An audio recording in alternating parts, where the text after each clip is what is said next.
In a phone call with the Israeli Prime Minister Benjamin Netanyahu, US President Donald Trump used explicit language, with Netanyahu being the direct target of his anger. If I were to repeat the words, I wouldn't be able to do justice to what happened in the conversation.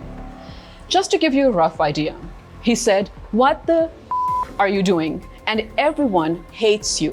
Axios, a news agency known for breaking major stories, reported the details, quoting at least 2 US officials familiar with the call.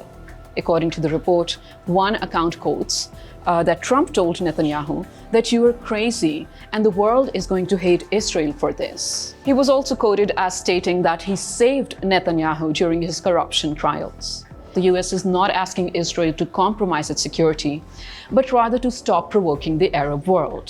Netanyahu had caused the US president considerable amount of trouble by bombing Palestinian negotiators in Doha, Qatar.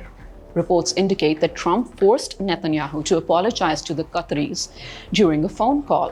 What Axios reported about the call to Netanyahu appears accurate, as Trump announced shortly afterward that he had secured commitments from both Israel and Hezbollah to halt fighting in Lebanon. Trump's tough stance appears to be a result of rising global pressure against Israel's military campaign in Lebanon.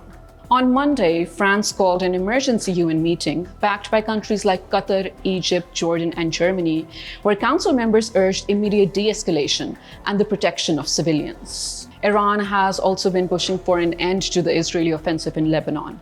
Senior Iranian officials state they will be forced to halt negotiations with the US if Israel continues its attacks. The fact that Trump felt compelled to publicly and privately rein in Israel's military plans is a remarkable signal in itself. For the first time in months, the news is not focused on new offensives, but on whether mounting international pressure will finally force a shift.